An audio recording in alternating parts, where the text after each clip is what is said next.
Meus irmãos em Cristo Jesus, a paz do Senhor. Meus amigos, minhas amigas, a paz do Senhor também alcança cada um de vocês. Quem é que não quer a paz? Ainda mais essa paz misericordiosa e gratuita. Todos querem.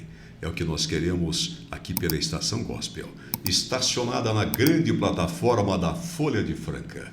O mundo cabe e aqui. E é na Estação Gospel que nós vamos trazer um grande servo de Deus. Não meçam essa figura maravilhosa pela estatura. Também não o chame de Zaqueu, a não ser aquele Zaqueu que estava sobre a figueira, viu? Aí até vale, porque ali já tinha arrependimento.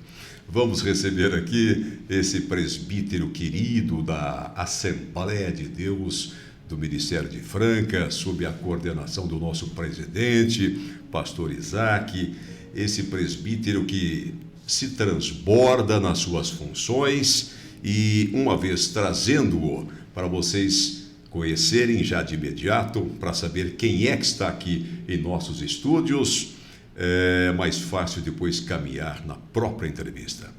Presbítero Daniel Vitor de Oliveira, a paz do Senhor, bem-vindo aqui. Muito obrigado, irmão Telmar, e a paz do Senhor, satisfação muito grande estar aqui juntamente com o Senhor e com todos os ouvintes. É maravilhoso demais, né? Esse mundo digital, ele facilita demais a comunicação. O sujeito está aí com o seu celular, com o seu laptop, no seu computador, ele está às vezes até viajando, alguém está dirigindo para ele, tem um carro mais modernão, ele pode nos acompanhar e mais do que isso, se gostar, compartilhe o que você vai ouvir aqui. O papel da Estação Gospel é evangelizar. Evangelizar é necessário, presbítero? Muito necessário. A evangelização é algo fundamental, né? É algo que se precisa. E hoje, mais do que nunca, nós temos uma facilidade quando a gente analisa o início da evangelização, lá no início da igreja, a dificuldade que era, né? Os limites que se encontravam, né? Hoje as barreiras vão caindo e está muito mais fácil. Quer dizer que aquele ide de Cristo estava do tamanho do olho humano dele, do horizonte humano dele. Só que hoje, em função de tudo que temos, nós podemos pegar aquele mesmo ide do tamanho do coração de Cristo, alcançando toda a humanidade. Exatamente. De Jerusalém, Judéia, Samaria, até os confins da terra. Oh, glória a Deus! Aleluia. Muito bem, não se assustem. Você que não é do meio evangélico, não se assuste não. Quando a gente glorifica a Deus, significa que nós somos gratos a Ele por tudo, inclusive pela sua vida. Meu irmão, quem é você? Quem nunca viu você, não conhece você, não é da Assembleia de Deus de Franca, faz uma pequena biografia sua, por gentileza. Eu sou Daniel Vitor, sou presbítero da Assembleia de Deus, tenho 50 anos, sou pai da Suelen, da Daniela, esposo da Silvia e avô do Pedro. Já tem o Pedro? Tenho o Pedro com 3 anos, fez 3 anos a semana retrasada. Eu não vou ficar com inveja de você não, porque eu tenho o meu Lorenzo. Ah, ele tem 5 anos. É coisa boa demais. Eles falam que é o pai com açúcar. É isso mesmo. Ah, meu Deus do céu. Meu irmão, você é formado em pedagogia? Pedagogia, né, com pós em educação social. Sim. Também sim. Educação musical. E hoje nós estamos concluindo também a teologia também, uma graduação em teologia. Você está graduando em teologia, mas você já é um servo do Senhor, já é um homem convertido desde a infância ou não? Desde a infância. Foi criado no berço evangélico. Exatamente. Os seus pais são vivos até hoje? Até hoje. Que privilégio. Como se chamam os paizinhos? Meu pai chama Geraldo, né, e minha mãe Manuela. Irmã Manuela e irmão Geraldo. Congregam onde? A minha mãe congrega no Jardim Porto 1. Meu pai hoje ele não está na igreja. Não está. Não está. Ele não está na igreja, mas o Senhor certamente vai fazer com que essa alma esteja salva. Amém. Tem muita oração aí. Eu também era um homem perdido. Em 2016 o Senhor me encontrou. Então perguntem, você aceitou a Cristo? Não. Seria muita petulância minha. Quem sou eu para aceitar a Cristo? Ele me aceitou. Ele me aceitou e me transformou. E do jeito que somos, ele aceitou. Do jeito que somos. Que Deus maravilhoso. Não exige nada em troca, né, presbítero Daniel? Isso que é o melhor, né? Da graça de Deus. Essa graça é que nos torna felizes, né? Ah, que maravilha. Mas eu vejo que você antes de falarmos da sua grande missão no campo evangelístico, principalmente da educação cristã, que você preza tanto já pela sua formação técnica, universitária, pedagógica, nessa especialização toda que você faz nos estudos, nas doutrinas teológicas, você resolveu assumir uma função meio áspera, muito dura. Quando se fala em conselheiro tutelar, a impressão que se tem para o leigo é que você só mexe com criança bandida, criança perdida, de famílias que não têm conserto. Uma imagem pobre, sofrível. As crianças não são isso. É verdade, porque às vezes a visão que se tem do conselheiro tutelar é que a gente trabalha nessa área, mas na realidade... Trabalha para tirar uma criança de uma casa. E na realidade não seria isso, né? Não é isso, né? Eu me lembro, certa feita, eu estava conversando com um grupo de adolescentes e eu questionei, né? Como que eles viam o conselho tutelar. Qual é a opinião de vocês? Isso, aí eles falaram assim, aquelas pessoas que tiram a criança dos pais. Aí. Essa é a visão. Quer dizer, ao invés de você fazer com que a criança se socialize, se familiarize, o conselho vai arranca e dá para outra família. Essa é a visão. Principalmente para a família de gente rica. Isso, é a visão. Isso não é verdade, não é normal. De forma alguma. Porque, na realidade, até o retirar a criança não é função do conselho. É o juiz que decide quando chega num ponto. Agora, como conselheiro tutelar, qual a nossa função? Isso é importante saber, porque muita gente ignora que ninguém vive sem um mínimo de dignidade. Fora daí é sobrevivência. Isso. Nós temos dados muito assustadores, desatualizados, de que em torno de 40% das crianças no Brasil não têm acesso aos direitos básicos. Isso é assustador. Só que quando a gente olha para o adolescente de 14 a 16 anos, o índice se eleva. Presbítero Daniel Vitor, vai para 60%. Eu não posso ter uma boa educação, não tenho acesso a uma saúde digna, eu não tenho um transporte, eu não tenho moradia. Quem é essa sociedade para julgar essas crianças e adolescentes? Então, e aí que entra a questão bastante complexa do nosso país. Por quê? Porque às vezes se cobra, mas não se faz. Aí o conselho tutelar, onde ele entra? Ele entra exatamente o seguinte, na cobrança desses direitos. Inclusive, há poucos dias nós tivemos até com o senhor prefeito, conversando sobre alguns assuntos e tal. Por quê? Porque o conselho tutelar, ele vem para zelar e para cuidar dos direitos.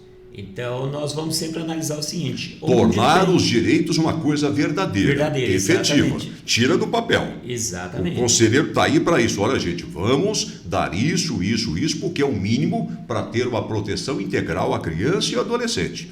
Exatamente. E aí tudo acontece na base do município, já pelo Estatuto da Criança e Adolescente.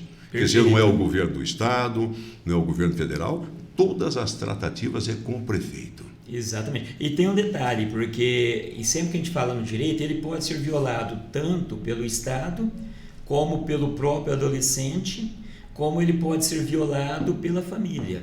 Então, a gente sempre vai estar cobrando de quem está violando esse direito e também auxiliando.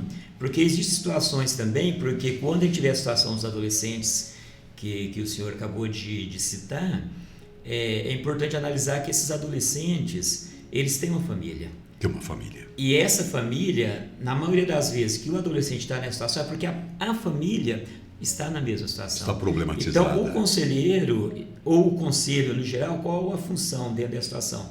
Vamos analisar o direito violado. Se foi dos pais, vamos cobrar dos pais, mas também vamos auxiliar esses pais, entendeu? E cobrar em favor deles. Porque é uma coisa que é muito comum. E às vezes o conselho chega antes da violação, chega na ameaça. Na ameaça. E consegue prevenir essa violação. A agressão, a consumação daquilo que faz mal à criança e ao adolescente. E tem um detalhe dentro do estatuto, eu acredito que o senhor vai saber muito melhor do que eu até nessa situação, é o seguinte, que muita gente não sabe, mas o estatuto, a própria lei, ela já é válida para gestante. Claro. E há pouco tempo nós tivemos até uma questão aqui em Franca, e às vezes as pessoas não têm essa visão de que o estatuto, porque desde ali do início da ocorreu a concepção, espermatozoide fecundou o óvulo, ali tem vida. E a lei ela já dá o amparo para essa gestante. Então isso também é importante. E é importante lembrar que não é fugindo do assunto, nós temos muitas adolescentes, você vive essa realidade, seus colegas de conselhos tutelares vivem essa realidade nos 2 conselhos tutelares de Franca e em outros lugares do Brasil em que nós estamos sendo assistidos agora na Folha de Franca, na Estação Gospel. É importante lembrar que o número de adolescentes que se engravidam sem uma relação amorosa estável é muito alto e elas têm direito aos alimentos gravídicos. Quais são esses alimentos? Aqueles alimentos que aquela mãe, aquela adolescente está precisando, criança grávida, você sabe da gravidade disto, olha, precisa para ter uma gravidez decente. Não é para que ela compre carrinho de luxo, enxovais de luxo, não é. O essencial. É aquele básico ali. É o básico. Então, voltando para essa questão, meu irmão, a gente observa que o conselheiro tutelar, ele não tem poder de disciplina no sentido de aplicar penas, né? Não, penas não. Penas só o juiz pode aplicar. Só ele, porque ele é não jurisdicional. Exatamente, porque o que acontece? É muito comum as pessoas imaginarem o seguinte: não, o conselho tutelar é como se fosse a polícia do adolescente. Sim. Então você vai lá, aquela visão antiga que existia. Do Código de Menores. Exatamente. Punitivista. Exatamente. Então, essa visão, ela não é real hoje. Hoje ela é socioeducativa. É socioeducativa. O objetivo é sempre socializar, sempre uma forma, não é de passar a mão, porque às vezes quando fala a mão na cabeça do adolescente, não. É aquele olhar o seguinte, de cobrar responsabilidade, mas ao mesmo tempo propor também um auxílio para aquele adolescente e também para a sua família. Então, precisa ter esse olhar mais amplo para que não falo solucionar o problema, mas no mínimo amenizar o problema. Amenizar o problema. Tá. Hoje a relação dos 2 conselhos com o prefeito, com a administração, com a Câmara, ele é tranquilo? Tranquilo, muito tranquilo. A gente tem bastante diálogo com todas as secretarias e graças a Deus está muito bem alinhado. A gente está bem alinhado. Existe às vezes uma divergência ou outra que a gente vai conversando e vai se ajustando. Claro. Esse é a execução de um direito, ela comporta várias interpretações, né? E hoje vivemos num mundo em que até neutralidade influi. É um negócio muito sério, né? E um conselheiro tutelar trabalha com fatos reais. Então, vamos lá. Qual que hoje é o público de criança e adolescente que tem sido mais, assim, usuário do conselho tutelar? Tem muita criança, vamos chamar, com muito problema social aqui na cidade, meu irmão? Existe bastante. A gente não tem assim uma estatística firme. Porque o conselho tem a estatística que se faz, Sim. Só que aqui no momento eu não tenho essa estatística. E às vezes nem toda a informação também é passível de ser divulgada por questões até de estratégia de trabalho. Exatamente. Certo. Mas a quantidade é bastante grande de famílias. Muito grande. De famílias vulneráveis e tal. Mas a gente tem um trabalho em Franca que ele é muito bom. O amparo que se dá, ele é muito bom. Agora existe a questão, muitas das vezes, da negativa do próprio usuário. Acho que um dos problemas que a gente tem, que pelo menos eu particularmente percebo, são muitas mães que muitas das vezes não aceita o auxílio. Não aceita? A ajuda. Um exemplo de auxílio. Não, vamos analisar o seguinte. Estou com um problema do meu filho, vocês me chamaram, alguém pode fazer uma denúncia anônima, não pode? Pode. De maus tratos, pode, deve, né, meu irmão? É até obrigação em muitas situações de fazer. Sim. Tem um telefone para isso. Tem o telefone, eu não estou com o do conselho aqui, mas tem. Existe aquele 100, famoso, o 100, Disque 100. O Disque 100. 100. Isso. Esse é válido em todo o Brasil. Todo o Brasil. Pelo Disque 100 eu chego em vocês, em Franca? Chega em Franca. Tá ótimo. Então o importante é isso. Você coloca para nós depois, a Ana Clara cuida de toda essa parte de produção técnica, é a nossa publicitária, a nossa marqueteira, ela é tudo, é maquinista, viu? Ela que tem que fazer sair fumaça aí.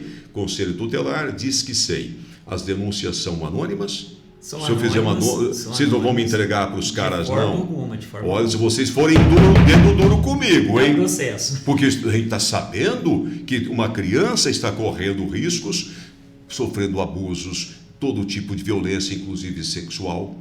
Como é que está isso em termos assim dessas ameaças e desses malfeitos contra a criança e adolescente? O que prevalece mais no dia a dia nos dois conselhos aqui, meu irmão? Eu acho que hoje a questão do vício, do vício, tanto dos pais como até dos próprios adolescentes, eu acredito que é um dos problemas graves. É mesmo? Certo. E a questão psicológica, porque hoje eu acho que o mundo está passando por isso. O vício que o nosso nobre conselheiro está falando, Daniel Vitor, seria bebida e uso de drogas ilícitas. Exatamente, exatamente. E quando os pais eles aceitam o auxílio, facilita, porque a gente encaminha, vai para o NAIA, vai para o CAPS, e quando eles aceitam o apoio, fica fácil. Agora o problema é quando não aceita.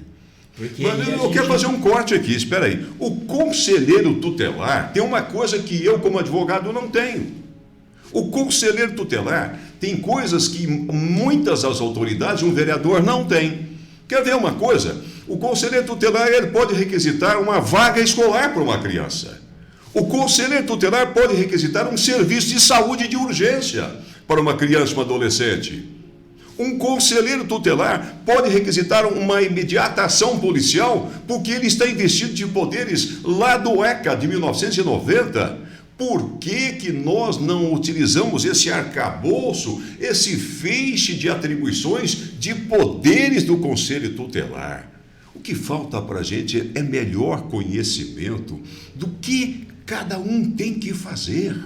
A gente tem uma clichêria. Presbítero Daniel Vitor, nobre conselheiro tutelar, a gente tem uma clichêria, a gente estampa as coisas na cara dos outros, das instituições, e acha que aquilo é fechado ou é perseguidor. Você já viu coisas boas acontecerem no conselho tutelar? Fala de coisas boas. Eu já vi, é muito interessante quando eu me lembro de uma situação que foi muito interessante, onde um dos nossos amigos ali do conselho, ele foi chamado.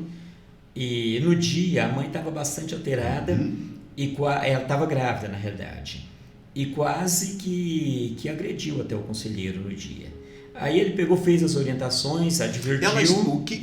Não estamos identificando, por que ela estaria brava? Vocês estariam tentando verificar alguma situação de anomalia, de distúrbio de comportamento dentro da casa dela? No caso houve a denúncia e quando o conselheiro chegou e conversando, ela estava grávida ainda na época. Eu não tenho noção. Sim, mas dá para ter uma ideia do geral. Mas era isso. Sei. Aí o que acontece? O conselheiro orientou ela a fazer um tratamento. Sim. Entendeu? Orientou a fazer um tratamento. Falou o seguinte, você faz o tratamento e tal, porque senão você vai prejudicar essa criança e no estado que você está, provavelmente quando você for ter essa criança, você pode ter a retirada. Por quê? Por causa dos caminhos que você está tomando. Sim. Só que você tem uma opção e fez o saneamento. Estava evidente um abandono futuro de alguém que ia nascer. Isso. Pela vida que ela levava. Pela vida que ela levava. Aí passou-se os dias. Quando um dia no atendimento ela chegou, eu atendi ela e ela estava feliz da vida. Ela falou, vim aqui trazer os documentos, confirmando que eu estou fazendo acompanhamento. Estava ela juntamente com a mãe dela. O seu colega de conselho tutelar havia requisitado o serviço. Isso. Requisitar o serviço é o seguinte, é preciso fazer, se não fizer, eu comunico o Ministério Público, que comunica o Judiciário e vai abrir um processo contra a autoridade que não cumpriu aquilo que eu preciso como conselheiro. Exatamente. Vamos usar o conselho tutelar para as coisas boas.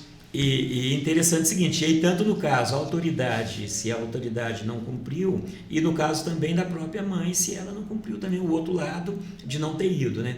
Porque, quer dizer, a gente fez a requisição, porque acontece muito disso, faz a requisição, sim, a pessoa ali, o responsável pela criança, ele é chamado, porém ele não vai. Não vai. Aí, quer dizer, aí a negligência já não é do Estado, a negligência é do próprio usuário ou da família. Isso, aí a gente vai cobrar dele. Mas, em resumo, nesse caso, aí eu conversando com ela, ela passou a situação, trouxe os documentos confirmando que ela tinha ido e tal, que estava tudo bem, estava para nascer a criança, só que ela estava preocupada em perder a criança. Daí eu falei para ela, se você seguir do jeito que você está aqui... É porque da forma que ela foi advertida, e para chegar no conselho tutelar, a coisa era feia mesmo, para chegar em vocês, isso, não chega à torta e à direito, chega normalmente porque os vizinhos, quem está vendo a situação, já não suporta mais ver aquela situação que vai desaguar até em morte às vezes, coisas piores, então ela já chegou com a cabeça feita.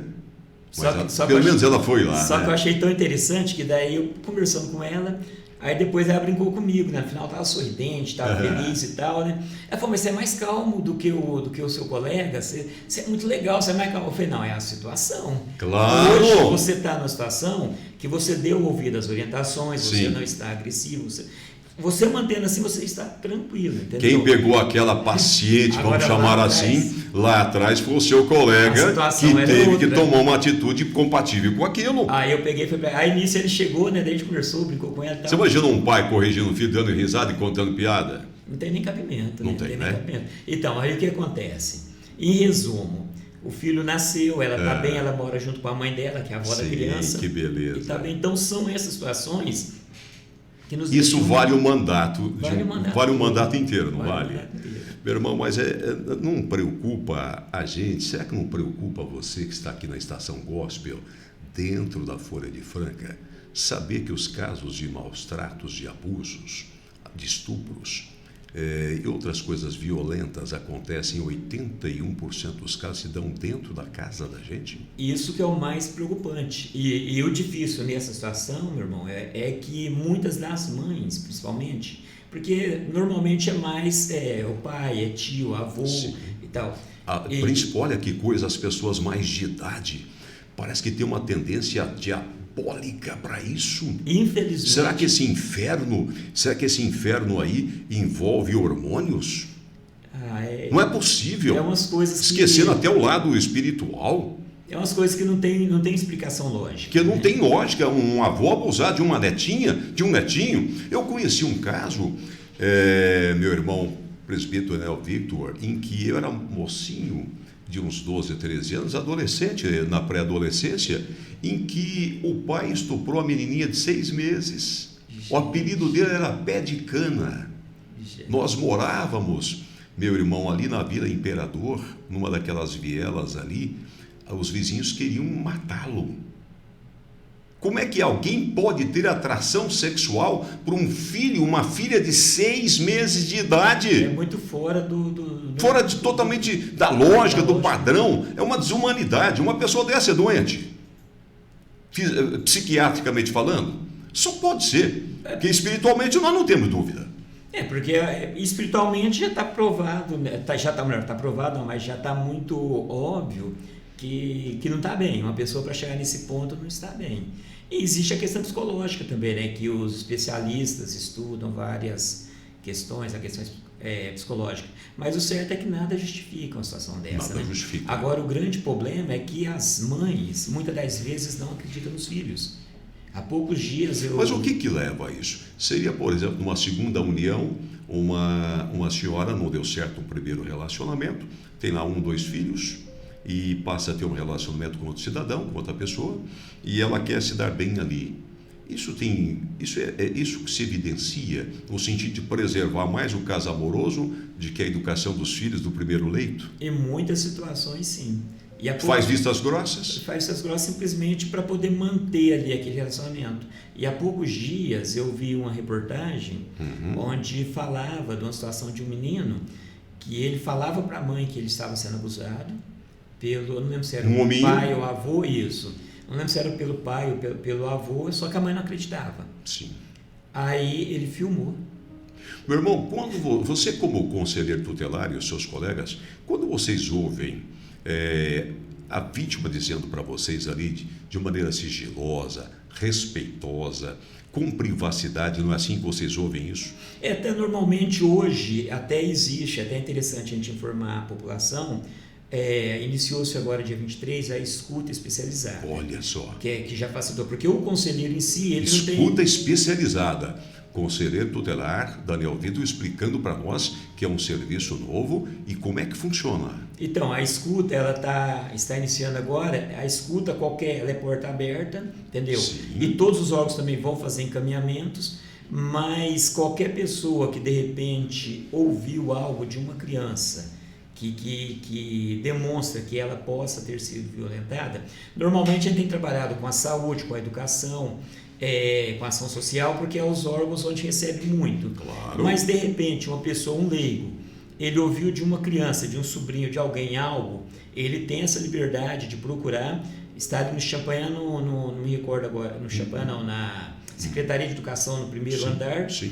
E então são 3 profissionais. A Secretaria da Educação está naquele prédio hoje localizado perto do Pedrocão, lá em cima. Exatamente, exatamente. Vamos chamar de antigas regiões da Francal. Isso. Todo mundo chama isso daí, poliesportivo. Perto do poliesportivo. Perto do poli. Então, o que acontece? Ali são 3 profissionais que elas estão preparadas para essa escuta, exatamente nesse momento. É escuta aberta o nome? É escuta especializada. Escuta especializada, isso. Mas na verdade tem todo um cuidado de preservação da intimidade, da personalidade, de nomes, endereço. Isso é preservado. Exatamente. Né? Porque o conselheiro em si, ele não tem capacidade técnica e nem deve ouvir o adolescente ou a criança, a não ser que seja algo espontâneo, está ali conversando e sai algo espontâneo.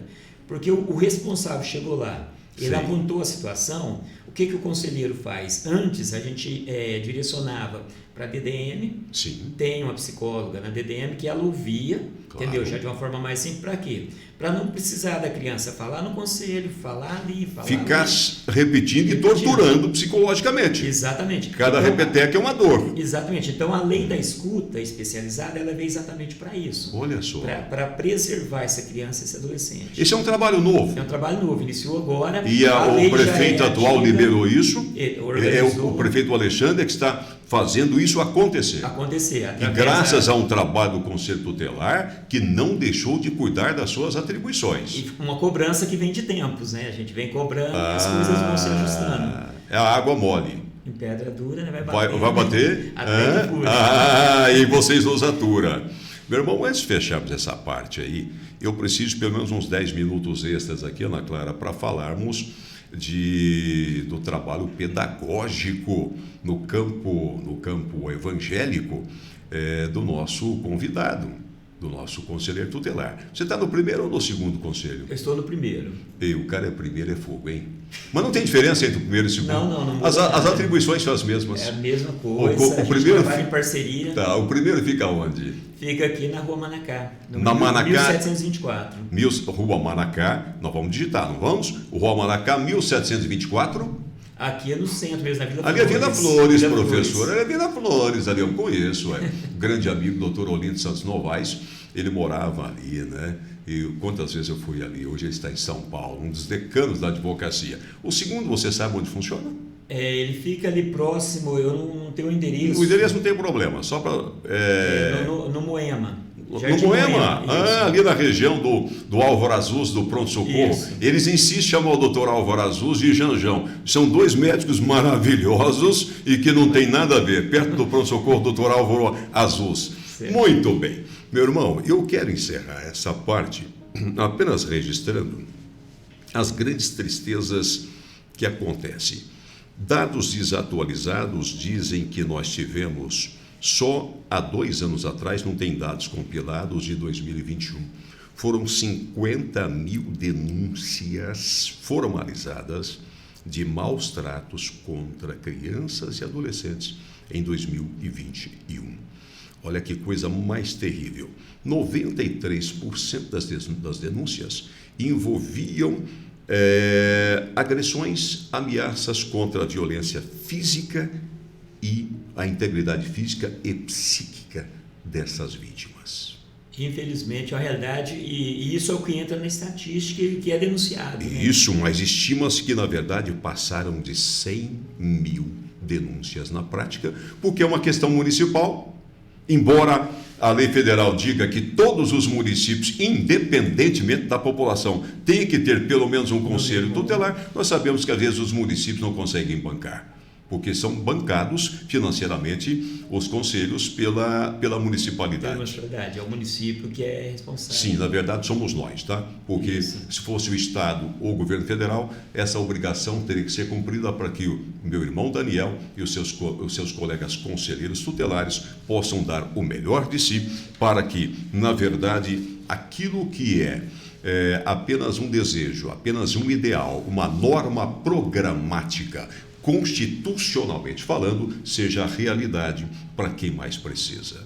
Meu irmão, está aqui na minha mão. Olha, a Ana Clara pediu até para eu dar uma caprichada aqui. Eu capricho, filha. É assim que você quer que faça, eu faço. Coisa boa eu mostro mesmo. Olha, você está me atrapalhando fazer o lançamento de livraria. Nós vamos fazer livraria aqui logo, logo, e o seu livro estará na livraria.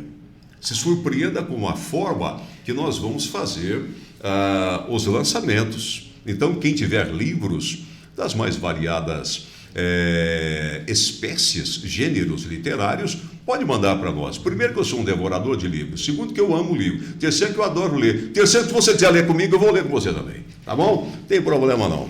Olha só, eu estou vendo aqui, meu irmão, que você faz um trabalho lindo. Esse aqui, ele vem com uma revisão ortográfica do Durval Calmona. Pastor Durval. Ah, meu grande pai. Amigo. A capa é da Lauane Coutinho. Quem que é a Lauane? Filha do Claudinei. Ah, meu Deus, o Claudinei da Rocha, vereador, que foi presidente da Câmara Municipal e é nosso irmão de fé, não é? Muito bem. Meu irmão, eu vejo que vem prefaciado esse livro, A Educação Cristã, Educa a Ação Cristã. Deus instruindo os seus filhos através dos tempos. O prefácio é do pastor presidente da Assembleia de Deus de Franca, Missão, pastor Isaac Vicente Ribeiro. Meu irmão, como é que eu traduzo, como é que eu resumo o coração desse livro? Por que você foi me escrever este livro? Eu acho que o primeiro motivo, Montel, é que eu sempre fui amante da educação. E eu comecei a me envolver com a educação cristã de uma forma mais atuante aos 16 anos, na Escola Bíblica Dominical. Comecei a lecionar para adolescentes e faz pouco tempo, não parei, né? Professor da EBD. Parei, né? E a partir daí veio essa paixão por ler. Escrever eu nunca fui muito atuante na área do escrever, mas ler sempre eu gostei muito da leitura.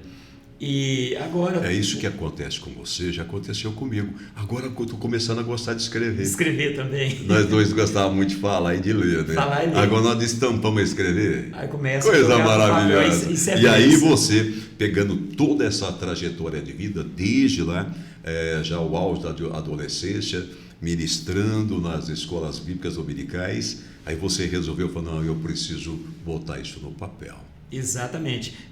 Porque quando a gente começou um trabalho aqui em Franca, da Escola Bíblica Dominical, que nós tivemos a conferência há pouco tempo. Que foi uma maravilha. Então, e quando a gente iniciou essa conferência, o pastor Cláudio, ele pediu para que a gente fizesse alguns textos para a gente estar participando Sim. também, né? E a partir dali aumentou um pouco mais esse desejo. Quem é que inventou aquele hino lindo da EBD, hein? Das nossas conferências da EBD, grande, que é um congresso, né? Isso aí Quem que inventou esse mistério aí? Esse hino, ele é um mistério tão interessante. Como é que veio aquele hino para você? Veio com letra e melodia, tudo? Junto.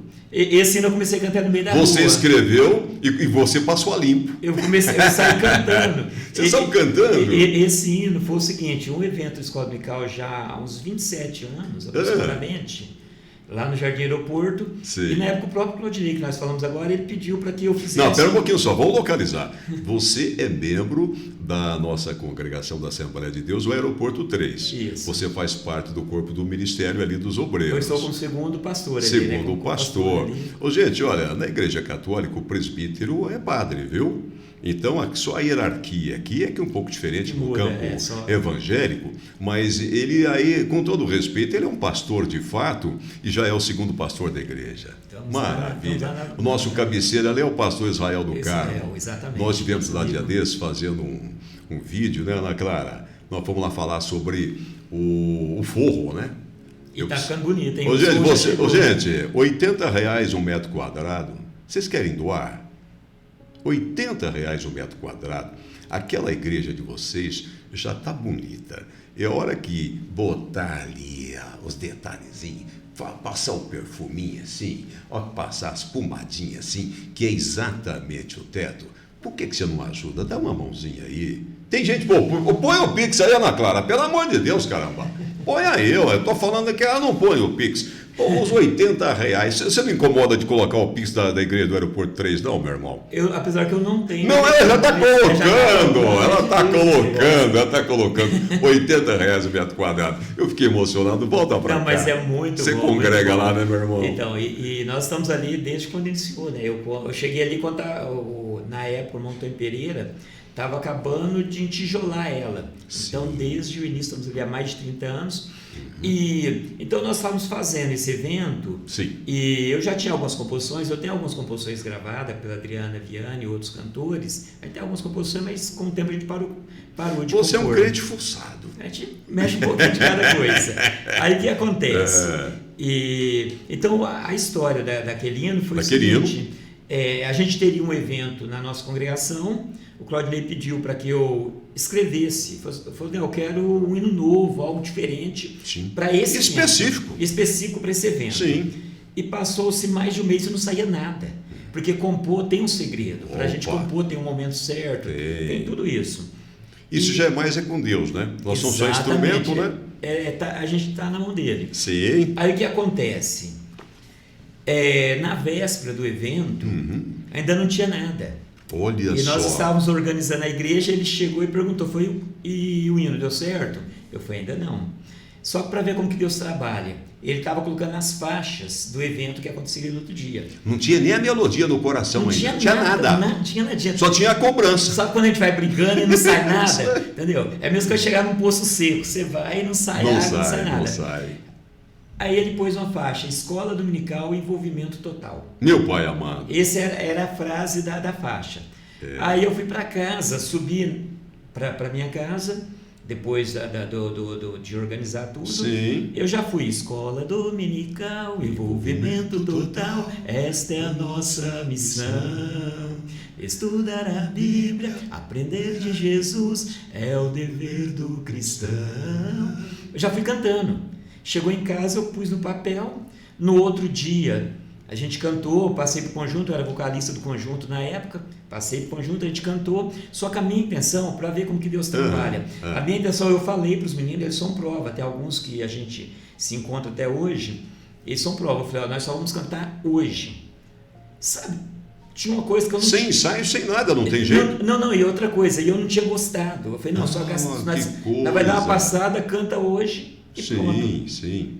Só que Deus tem as suas formas de trabalhar, o senhor sabe muito bem, pela experiência que o senhor passou, o senhor sabe como que Deus ele trabalha a nossa vida de várias formas e ele é só mistério. É só mistério. Aí no dia do evento, a gente passou com o conjunto à tarde, eu falei, dá uma passadinha, a gente canta à noite e pronto, depois nem vai lembrar disso mais. Claro. Aí, missão cumprida, pá. E na época tinha o saudoso irmão Gilmar, não sei se o senhor chegou a conhecer. O Gilmar, ele, como tempo ele foi para Santo André, ele faleceu, acho que há uns 4, 5 anos. Ele era o coordenador da escola, né? Um homem muito dinâmico, muito batalhador.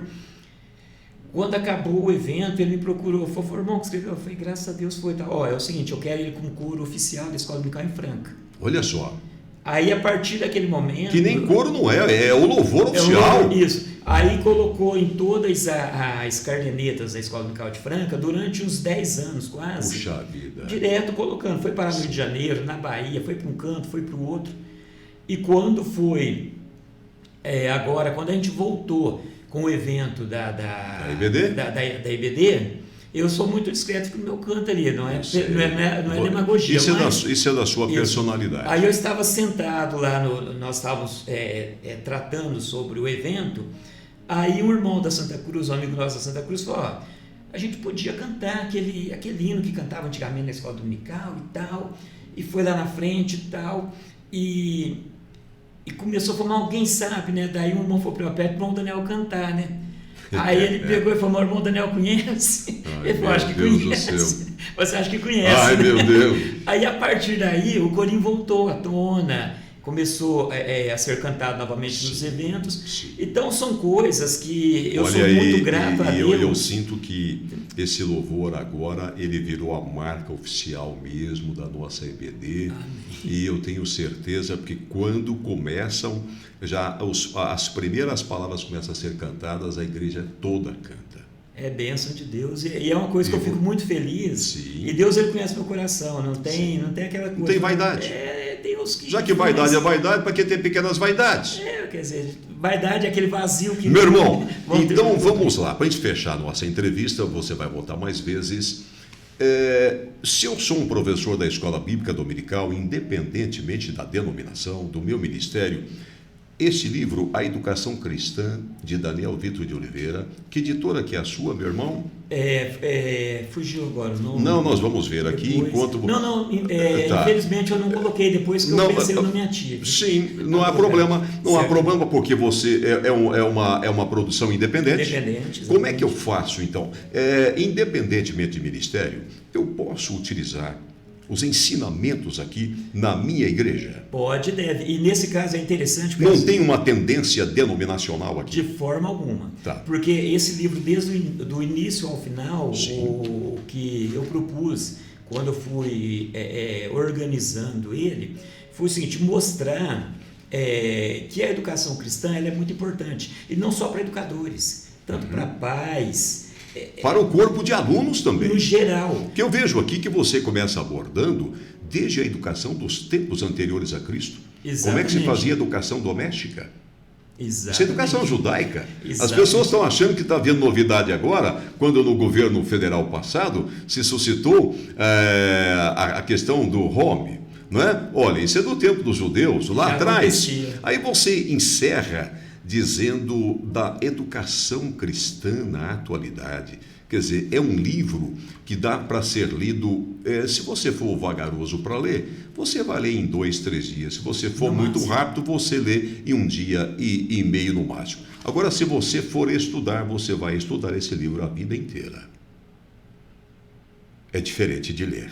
Exatamente. É pegar os pormenores, pegar cada detalhe. Como é que eu adquiro a educação cristã de Daniel Vitor de Oliveira, meu irmão? Como é que eu faço para adquirir? Hoje só pessoalmente mesmo, comigo. Então passe para nós o seu... Você tem o Zap?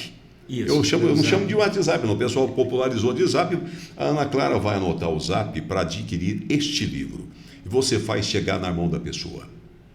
Faço... A pessoa entrando em contato... Tá. Eu gostaria que vocês não auxiliassem ao irmão Daniel, não.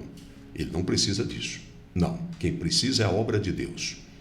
Ele não precisa disso. Mas o evangelho precisa ser anunciado. E quem prega a palavra de Deus tem que ter noções pedagógicas do estar falando para não levar desinformação. Para não desinformar, e sim para informar de maneira cristã, sadia e abençoada. Meu irmão, passa o seu WhatsApp, por favor. O código é 16. 16, né? Porque é a nossa região de Franca. Isso, 99210. 99210. 13. 61. Está anotado direitinho. Um exemplar desse custa aqui uns 40, 50 reais. 15 reais. 15? Tá apenas isso é preço de custo. É preço de custo. Então não é para ter lucro. Porque na realidade okay. Foi exatamente essa a proposta. Sim. Quando eu fiz o orçamento do valor que ficava na gráfica e tal. Sim. Eu me propus a fazer o preço de custo realmente. Sim. Certo? O que eu quero é divulgar aquilo que é necessário para uma boa educação cristã. Exatamente, porque o senhor falou, eu não tenho a necessidade hoje, graças a Deus, Sim. de depender do livro. Então, é uma forma de divulgação do evangelho, uma forma de ajudar as pessoas. Se tiver pessoas em outra cidade, nós sabemos que o Folha Franca atinge, certo, o Brasil todo, as pessoas podem também entrar em contato. A pessoa vai só pagar o fretezinho, frete. Gente, são os 15 reais e o frete. Se vocês puderem comprar aí para suas escolas bíblicas dominicais, de várias partes do Brasil, até fora do Brasil, nós temos uma audiência. Eu tenho amigos em grandes partes do Brasil, eu tenho amigos hoje na Europa, tenho amigos hoje nos Estados Unidos, nós temos amigos hoje na Ásia. Louvado seja o nosso Deus, a estação gospel está caminhando, minha gente. Esse vagão precisa ficar cheio de pessoas, aqueles que ainda não sabem o que é o poder de Deus, quando botarem o pé no primeiro dos degraus para alçar o vagão, já vão sentir que o Espírito Santo vai recepcionar. Glória a Deus. Essa glória de Aleluia. Deus, isso é muito importante. É maravilhoso. Meu irmão, vamos despedir, porque agora o nosso tempo já estourou, mas estourou por uma nobre causa. A causa do que você falou, da sua missão, enquanto homem, enquanto cidadão, no Conselho Tutelar, falou rapidamente da sua atuação na igreja como presbítero, segundo pastor da Assembleia de Deus lá do Aeroporto 3, juntamente com o pastor Israel, e nós falamos do seu papel de educador, de professor, de pedagogo e daquele que está sempre ali nas escolas bíblicas dominicais. Muito bem, meu irmão, eu gostaria que você trouxesse a sua palavra final e eu espero que logo, logo nós estejamos aqui para fazer o lançamento da segunda edição. Amém. Ok? Só que na segunda edição, eu tenho certeza, nós teremos ainda mais novidades, mas nesse momento nós vamos esgotar de verdade essa primeira edição, mandar fazer mais tiragens, porque onde esse livro entrar, entrará a palavra genuína de Jesus Cristo. Graças a Deus. Amém. Meu irmão, até uma próxima oportunidade. Amém. Muito obrigado, meu irmão Telmaia. Obrigado a todos que estão nos assistindo, também todos que vão estar vendo esse vídeo. E poderão ver quantas vezes quiserem. Quantas vezes e como, compartilhar. E como o irmão falou no início, exatamente isso aí, compartilhar com os demais. Sim. E a nossa esperança é que Deus ele continue trabalhando na vida de cada um dos ouvintes, que Deus continue abençoando esse trabalho, esse projeto que Deus colocou no coração do irmão. Sim. É um projeto que todos orem por ele, né? Hã? Que todos orem Exatamente. E trabalhem por ele. Todos trabalhando em prol, orando, porque é um projeto de Deus, que está no coração de Deus. Amém. Não é da mente, eu tenho certeza. Não é. Foi Deus quem pôs esse projeto na mente do irmão. E tem alcançado muita gente e vai alcançar muito mais. E esse projeto ele tem muito a ver com o que eu falo aqui, porque a educação cristã ela tem várias formas de ser levada. E o que o irmão tem feito não é levar só notícia. Não. É notícias boas. Sim. E dentro desse contexto, a palavra de Deus, tem coisa melhor que a palavra de Deus? Não existe coisa melhor. Então que Deus continue abençoando harmonicamente toda essa equipe. Estamos sempre à disposição naquilo que for necessário. Amém. Vamos surpreender as pessoas que estão conosco. Vamos surpreender. Deus é surpresa. Amém. Ore encerrando essa entrevista nossa. Amém. Ore por todos que estão. Hora dessas não é coincidência. Você não esperava que fosse acontecer isso, eu também não esperava. Mas o Espírito Santo recomendou que o nosso presbítero fizesse uma oração para todos que, por uma razão ou outra, nesse momento, nessa hora, onde você está assistindo essa entrevista, e você não esperava, mas o Senhor tem algo, tem uma bênção para entregar para você no final dessa entrevista. Oremos, meu irmão amado. Amém. Oremos. Vamos orar. Oh, meu Deus. Senhor Deus e Pai, Sim, Jesus. Criador, doador de toda a vida, Oh, em Tuas Jesus. mãos está todo o poder, ó Pai. É verdade, Tu conheces cada ouvinte, Senhor, cada pessoa, o porquê meu que ele Deus. parou para assistir esse vídeo, ó Pai, para ouvir essas palavras, Senhor amado. Sabemos que não foi por um acaso. Não é, Sabemos que o Senhor tem o controle, ó Pai. Sabemos que o Senhor trabalha para o bem daqueles que ouvem a Tua palavra. Senhor, continue abençoando o nosso irmão Telmaia, toda a sua família, Jesus. toda a sua equipe, Amém, todo Jesus. esse trabalho, esse projeto, Senhor. Amém. Que esse projeto continue alcançando vidas, Abençoe Senhor. seu servo, Que ele Senhor. continue, Senhor, ultrapassando barreiras, ó Pai. Nós te pedimos, continue com a Tua unção, com a Tua graça e com o Teu Santo Espírito sobre a vida do Seu servo e de todos os ouvintes, onde, Senhor amado, essa mensagem chegar. Que o Teu Espírito, a Tua paz, chegue também. Amém. Nós te agradecemos. Amém. Glórias a Deus. Aleluia. Tudo foi feito para a honra e glória de Deus. Meus amigos, a Folha de Franca agradece a sua atenção. A Estação Gospel da mesma maneira. Fiquem todos na paz do Senhor. Folha de Franca, o mundo cabe aqui.